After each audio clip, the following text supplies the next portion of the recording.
Nairobi jua linawaka, Kasarani linawaka hata zaidi. BPR, Blackpen Radio.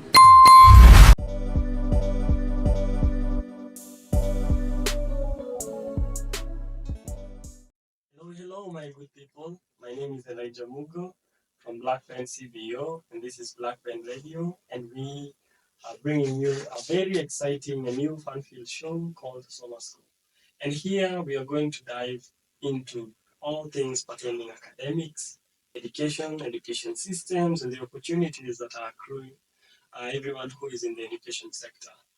And I am joined by my host, Mercy. Yes, tell them a bit about what we are going to be talking about in this show. Thank you, my co-host. Yeah, at SOMASCOPE, we will be looking into the different education curriculum, existing learning opportunities, and we'll also discuss how parents, learners, and teachers can navigate the changes we are experiencing on a daily basis in this education landscape. Right, and to start things off, I'd like us to tackle the issue of what we had last time, the 844 system. What was so bad about it that the government had to scrap the whole thing? Most of us went through it, but I'd like someone who had a bit of more experience in that field to give us some highlights. So I'll let you take the lead, Ms. Mercy. Yes, my co-host, I am indeed an 844 product. An 844, when it was designed with the demand that the Kenyan market had at that point. But as we went on, there were more cons to the system than pros. And that's why it evolved, and in 2017, it started to be phased out. Oh yeah, I remember that time. But honestly, the feel and on ground, things are better. That system was better than what we have at CBC. And I don't know whether that has been the sentiment. I am personally a teacher, and I also have been blessed to have a son. And there are days when I go to, CBC has come where you have to do a lot of things pertaining to printing, and it feels more work to the parents more than it is to the teachers. And I don't know what the government's goal is exactly with this. I know, like you mentioned, 844 system was becoming obsolete. Uh, but how they've integrated the new curriculum, I don't know what goals they're trying to cover. Maybe try and shine a light in that perspective. I believe that change is never easy. Change is not easy. Change is never easy. And indeed, 844, even with its cons, we were used to it. We did. We got used to it because it was there for very long. But as an educator as well, I see the dream and the vision of the drafters of CBC. Right. And I would pray and wish and hope that parents may be open-minded to learn why CBC, what its pros are, and eventually most or all of them will indeed embrace it. I guess that's what we are here for. I'd like us to sell that aspect, that CBC is actually good for you.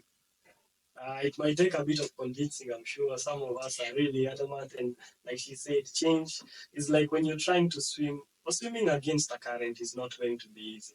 And so help us see what are some of these visions.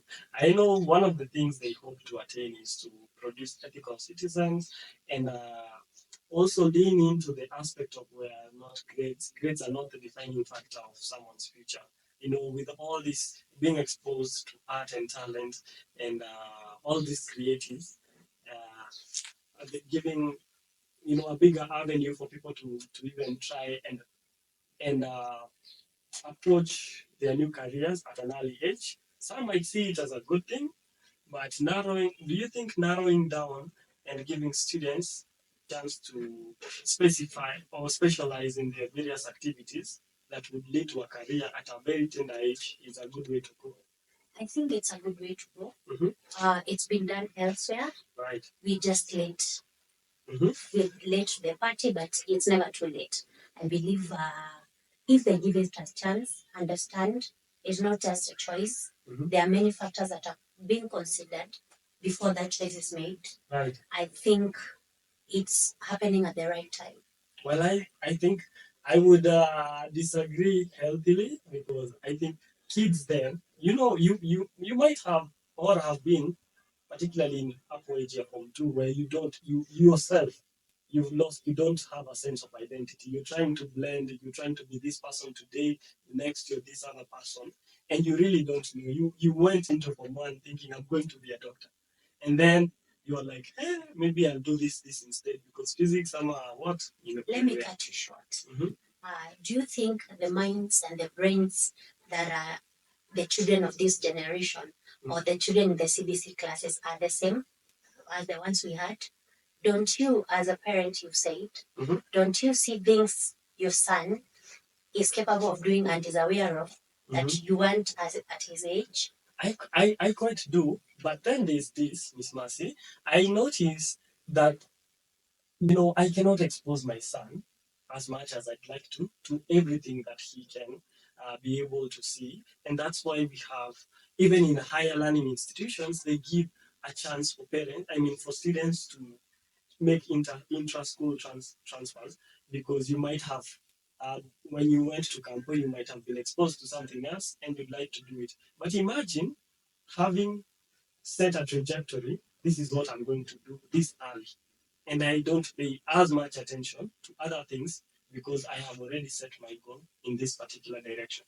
Then I have a lot to undo in order to just move from this section to another. You see, the products of 844, people are able to juggle multiple careers. Like, you can switch from academics to becoming an accountant to a bank because you are well rounded. But imagine being specialized in a certain area and then finding out this is not what I really wanted to do later on. And this is not new. This is not new to us. However, by the time the child is specializing, the curriculum is ensuring that the child has basic knowledge of all others, such that if the child may not come basically to maybe at grade 9 or 12 to redo a different career, but the nature in which the curriculum is being set, the way it's being implemented, this child will not just be a career, a child who has chosen a certain career. This will be an all-rounded child or grown-up who can easily adapt. Okay. Well, are they giving them the skills to? I have noticed we started by changing the curriculum itself, and then campuses that are supposed to teach our teachers how to teach this curriculum were the last to be affected.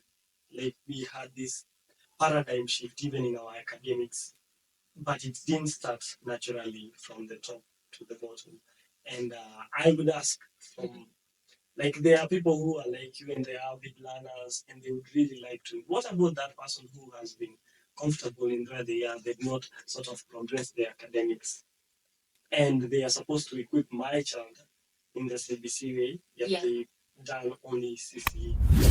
If a teacher is keen enough or an educator, they learn that there are workshops and seminars and even upgrade programs that are meant to adapt the teachers and to retool them.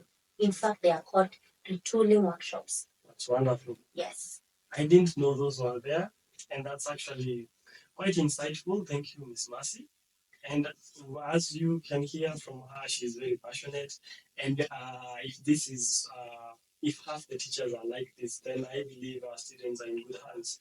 So those were a bit of my fears that all students might have been going through. Some parents, I'm especially very eager to talk about the transition that we're going to have, but we will talk about this in a segment. Indeed, in future, I pray and hope, and I know that our segment will also bring in learners who have been in the curriculum, in the schools where it's been implemented properly, and you will hear the experience. Right. Please, we are hoping that you will follow us on our socials. Tell us, ask questions, comment. If there's anything you need us to talk about, please comment there and we will talk. Our socials are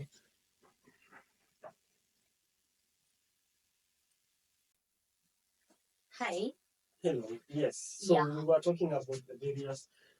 So what the government actually had to pay because of the needs that are coming in, then there was the need to develop a curriculum that has the needs of the current job market in mind, and that's when they came up with the CBC. Sure.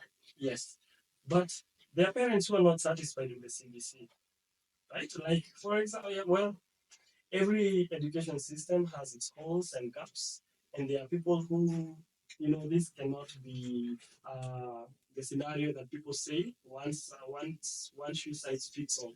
Sure. And so there are people who have some different preferences. Yeah. And so here in this show, we will talk about some of these options that you as a parent might have, and depends upon the various myriad of needs that you might have. So which are they? Are you in a position to list them? Maybe two. There are other options that parents are open to. Mhm.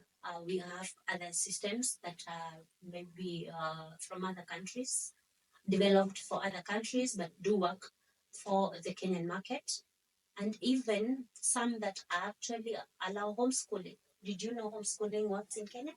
I was shocked to hear we were just talking about it and homeschooling is allowed in Kenya. Yes, but there's something I need to backtrack. You mentioned about the Kenya.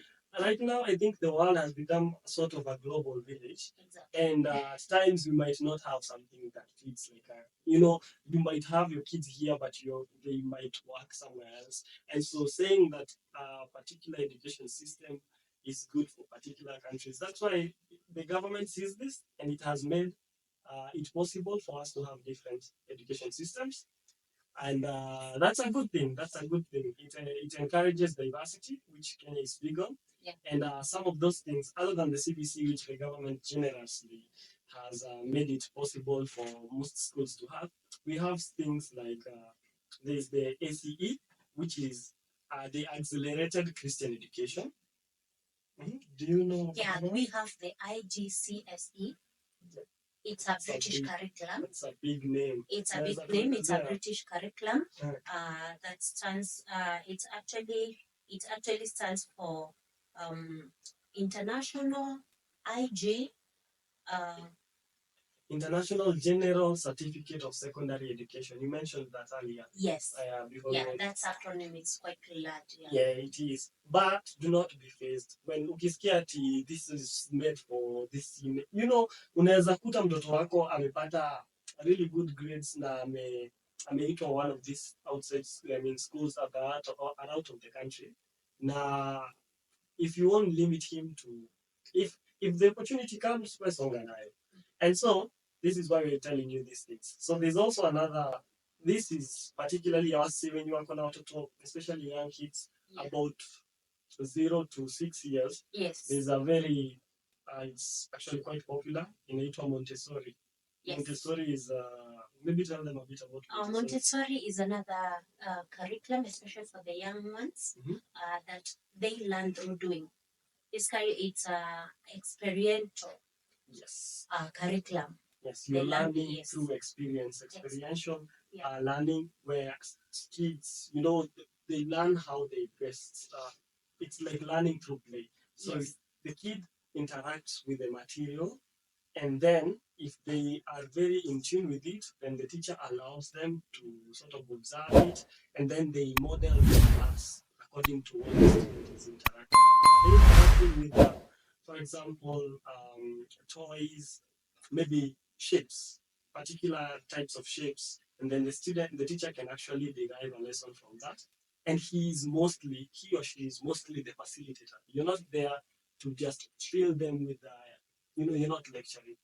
And it's actually very good. It gives them some of these skills that are very important. But other than that, kuna vitu zenye, even for example, when we talk about extracurricular activities, what do we encourage our students to do? We encourage learners, especially with CBC.